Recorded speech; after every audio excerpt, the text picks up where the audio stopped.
Y bien, luego de más de 9 horas de reunión, la Asamblea Universitaria de la Pontificia Universidad Católica del Perú, que así se llama por lo menos hasta ahora, pues resolvió rechazar en buena cuenta su adecuación a los estatutos tal como lo estaría pidiendo, dice el comunicado, el arzobispado de Lima, pero no es el arzobispado, sino es la Santa Sede quien lo está pidiendo. Walter, buenas noches. Walter Arán, el decano de la Facultad de la Universidad Católica de Derecho, quien ha estado en esta asamblea que ha durado más de 9 horas, debe estar un poco cansado. Agotado, sí. Agotado. Pero resulta que han votado por unanimidad, o sea que ¿dónde está el pluralismo de la Universidad Católica? El pluralismo está en que el debate es amplio y hay personas que piensan de una forma y personas que piensan de otra, y todos con fundamentos muy interesantes. Yo creo que el trabajo... Pero todos al final han estado de acuerdo. Porque precisamente en ese debate se va perfilando lo que puede ser el punto de consenso, y eso es lo que finalmente se ha votado y ha tenido un respaldo prácticamente unánime. Ahora, el rechazar, digamos, los cambios estatutarios propuestos por la Santa Sede supone una ruptura ya con la Iglesia, ¿no? Y sin embargo, en otro punto señalan que siguen siendo católicos.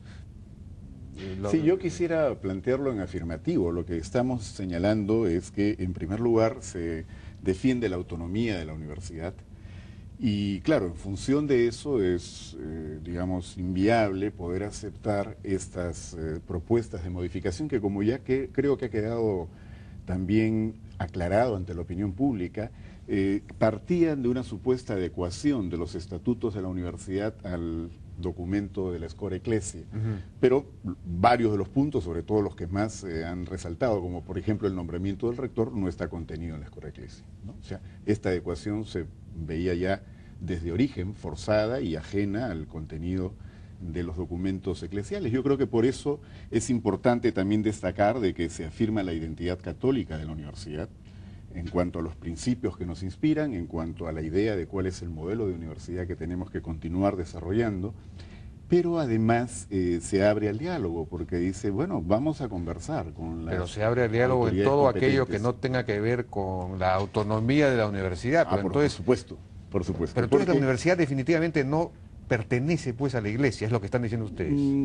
La autonomía significa que no podremos tener una identidad católica, que la podemos vivir a nuestra manera, pero en realidad no tenemos ya que ver con la Iglesia. Yo creo que si se habla de pertenencia, no tenemos que pertenecer a la Iglesia, no. Somos una institución con identidad católica que siempre nos ha preocupado guardar una relación armoniosa con la Iglesia Católica, que por esa razón en el estatuto vigente se ha previsto la participación de voceros oficiales de la Iglesia institucional.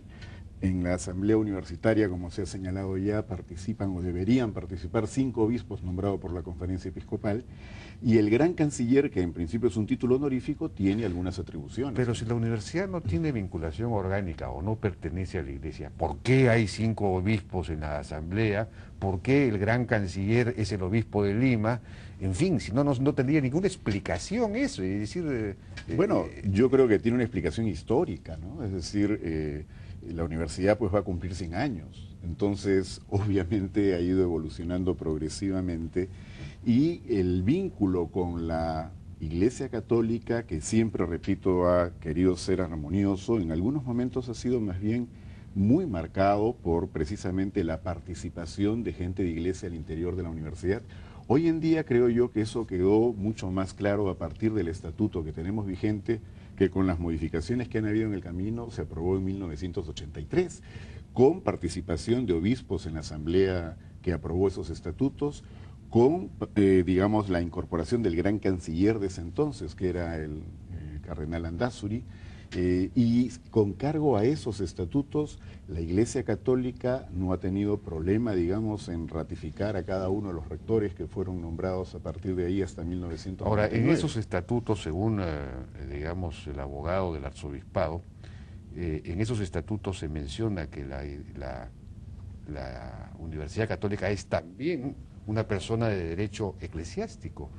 Se menciona eso en los estatutos. Y que el derecho del episcopado peruano nace de su origen, del origen de la universidad, creada según según los, digamos, los textos, los estatutos originarios, por la congregación de los Sagrados Corazones. Eso es la argumentación que ellos muestran y se enseñan los documentos. Bueno, ¿no? Mi colega Primo, cuando lo escucho, entiendo por qué la confusión del cardenal y de seguramente mucha gente vinculada a la Iglesia, y por qué él también, él mismo creo, está bastante confundido, ¿no? Es decir, los elementos determinantes de la naturaleza jurídica de la universidad están clarísimos. La universidad se crea por una iniciativa del padre, no de la congregación de los Sagrados Corazones. Eso es lo que se está, pero eso señala en los estatutos, en los documentos originarios se habla a nombre de la congregación. No. El primer documento que presenta el padre Intilac con los laicos que lo acompañaban hablaba de la creación de una academia universitaria y dice el padre Intilac a nombre de los Sagrados Corazones. Bueno, pero ese documento lo modifican un mes después o 2 meses después y dicen ya no, ahora el padre Intilac y estas personas laicas piden que se pueda crear una universidad, ya no una academia universitaria. Y esta solicitud reemplaza a la anterior y sale una resolución suprema del gobierno del Perú de entonces, en 1917, que le da reconocimiento oficial, lo que en esto jurídicamente significa nace como sujeto de derecho esta institución con un reconocimiento del gobierno entonces. Según Natalia Primo, la propia legislación eclesiástica exigía en esa época que cuando la Iglesia fundara una entidad de este tipo, hubiesen laicos católicos que la fundasen, por lo menos 3. Bueno, yo no sé qué documentos habrá leído pues Natalia Primo, yo lo voy a invitar a que los lea conmigo mejor. No, porque el derecho canónico, como sabemos, también ha evolucionado. Hoy día tenemos un derecho canónico de 1983 y era el otro de 1917. Pero como lo reconocen los propios canonistas, muchas de las cosas que ahí están planteadas eran poco precisas, han requerido de mucha definición en el camino, por eso es que se sustituye el Código Canónico en 1983. Pero por otro lado, los mismos bienes que dona José L. Ribagüero, que son la base fundamental, digamos, de la existencia material de la Universidad Católica, están sujetos a la naturaleza, a la vinculación de la Iglesia de la Universidad con la Iglesia, a la naturaleza católica de la universidad. Yo no lo creo así, y precisamente, es decir, en su origen, cuando él decide que su patrimonio vaya a la Universidad Católica, lo hace seguramente confiando en que hay pues allí una identidad católica que de alguna manera garantiza su voluntad ya para cuando él hubiera fallecido. Yo no creo que Ribagüero pueda haber pensado que las cosas se iban a manejar igual el año 44 que el año 2011. O sea, hay pues, como en toda sociedad, maneras de entender lo que es ser católico, lo que es ser cristiano, lo que es una práctica correcta, legítima, desde esas mismas posiciones. Yo creo que lo que ha pasado es eso. O sea, en este momento nosotros tenemos una identidad católica que la entendemos no como formar católicos, sino como formar ciudadanos. Y la universidad está volcada a eso, que es además el diseño de la Universidad Católica que deriva después del Concilio Vaticano II. O sea, estamos hablando ya de décadas de cambio, ¿no? Pero, claro, quizás ya en realidad la identidad católica como tal se diluye, ¿no? Ya quizás no exista, esa es la verdad. Cuando se habla de pluralismo, cuando se habla de autonomía total, etcétera, en el fondo se está diciendo, oiga, nosotros hemos evolucionado de una determinada forma, aquí se ha generado una verdadera digamos, institucionalidad educativa, etcétera, que hace que ya la esencia católica, digamos, se ha perdido, ¿no? Pero depende de qué entiende uno por católico, ¿no? Creo que de una perspectiva conservadora y más pensada en función confesional, probablemente eso no es, pues, efectivamente lo que se calificaría como católico en esencia. Pero desde nuestra perspectiva, el modelo de una universidad católica en el siglo XXI es una universidad volcada a la sociedad, al servicio y, por supuesto, abierta a todas las opciones, porque finalmente lo católico viene precisamente en su raíz de decir universal. Lo católico es lo universal y ese es el mensaje que deriva, como digo, del Concilio Vaticano II y que se ha ido recreando con los años en una identidad que ya pues guarda mucha distancia de lo que se podría considerar, digamos, una universidad que está dedicada al rito. No obstante eso, yo creo que pocas personas que no sean parte de la comunidad universitaria de la Pontificia Universidad Católica del Perú conocen, por ejemplo, de que hay una práctica cotidiana, diaria. Hay misas diarias, hay una capellanía, los estudiantes y los profesores que queremos expresar, digamos, nuestra confesión y practicarla, tenemos todas las oportunidades. O sea, es una universidad en realidad en la cual la, digamos, impronta católica está permanentemente vigente. Todos lo pueden percibir, pero todos lo respetan, aunque no necesariamente la deban compartir para que puedan ingresar allí, ¿no? Ahora, desde el arzobispado se sostiene que no solamente la universidad pertenece a la iglesia, sino también los bienes de la universidad, no solamente por el lado de Riva Agüero, sino por el hecho de que la universidad pertenece a la iglesia. Y entonces, digamos que una ruptura, que es un poco casi lo que se estaría planteando acá, llevaría no solamente a la pérdida del título de pontificia, sino también eventualmente de católica, y de los bienes. Eso es lo que están señalando. Bueno, no, yo creo no hay que ese peligro. no hay de ninguna manera ese riesgo. No cabe duda de que la opinión que pueda tener alguna gente al interior de la iglesia o algunos sectores de la misma puede ser importante, relevante, pero no tiene ninguna consecuencia jurídica sobre la universidad como persona jurídica de derecho privado. Es como ocurre con nosotros, Jaime. Cualquiera de nosotros, por el hecho de haber sido bautizado, está bajo el derecho canónico. El día de mañana nos pueden, digamos, sancionar si consideran que no estamos actuando como le parece a quienes tienen la autoridad para hacerlo, pero en ese momento no dejamos de ser ciudadanos, no perdemos nuestros títulos, no perdemos nuestras propiedades. De acuerdo, pero fíjese cómo en el caso de la demanda que plantearon ante el Tribunal Constitucional, el Tribunal resolvió en el sentido de que la Junta perpetua establecida por Riva Agüero sí existe, sí debe mantenerse y sí debe administrar los bienes de la iglesia. Entonces, el Tribunal Constitucional en ese caso no resolvió. Lo que resolvió fue infundada, desestimada, digamos, la demanda de amparo que había sido promovida por la Católica. Lo que ocurrió es que de una manera desconcertante, yo diría que escandalosa, en la parte considerativa dijo varias cosas impertinentes que no tenían nada que ver porque no podía resolver sobre eso. Bueno, pero hoy precisamente esto ya queda descartado, porque por un lado la sentencia del Tribunal Constitucional, como se sabe, la Católica la ha cuestionado en el sistema interamericano y nosotros hemos denunciado esta sentencia ante la Comisión Interamericana de Derechos Humanos, de manera que está en cuestión. Pero además hoy la Sala Quinta del Poder Judicial ha resuelto confirmar la decisión que había tomado la jueza en primera instancia para que la discusión sobre los testamentos de Riva Agüero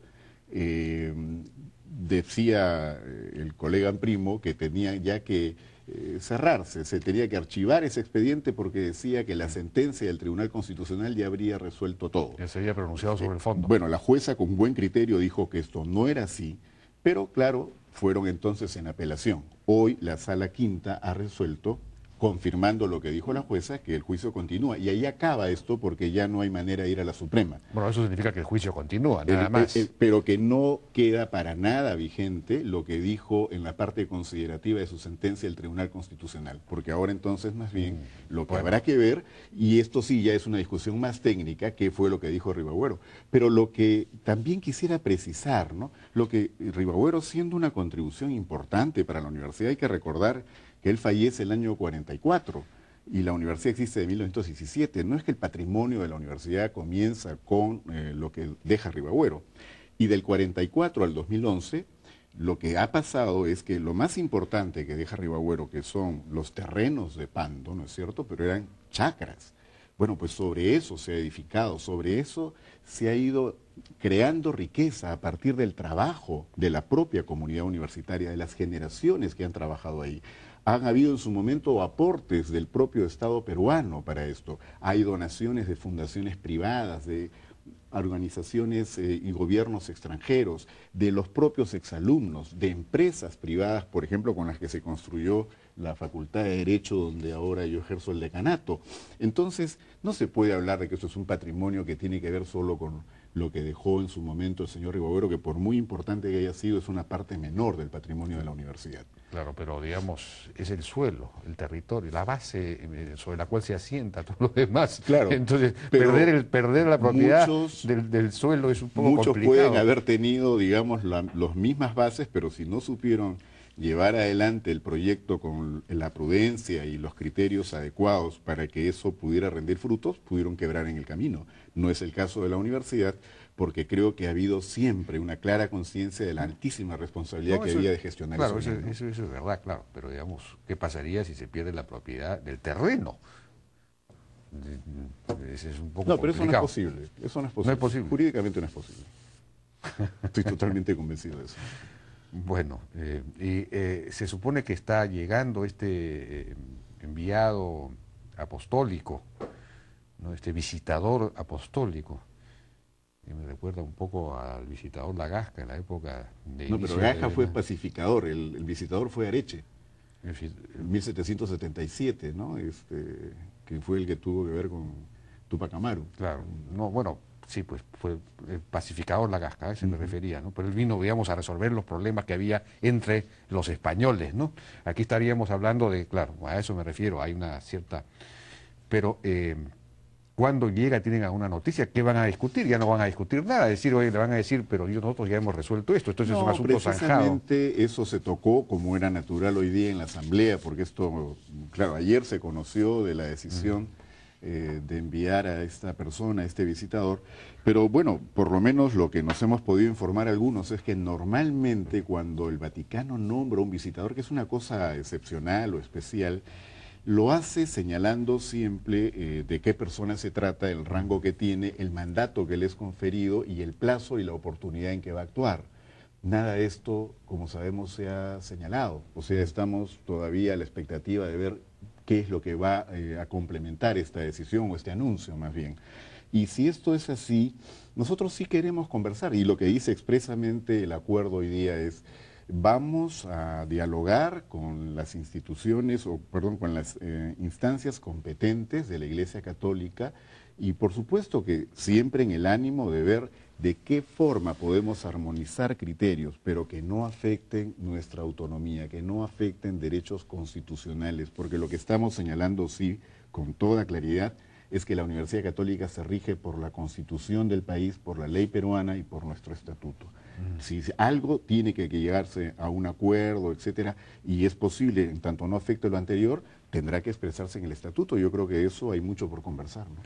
Bien, Walter Alar, muchas gracias por su participación en La Hora N. Fue el decano de Derecho de la Pontificia Universidad Católica. Damos una pausa, regresamos con el embajador Luis Choquiguara, secretario general de la Presidencia de la República, para conversar acerca del viaje de la pareja, de la familia presidencial a Nueva York. Regresamos.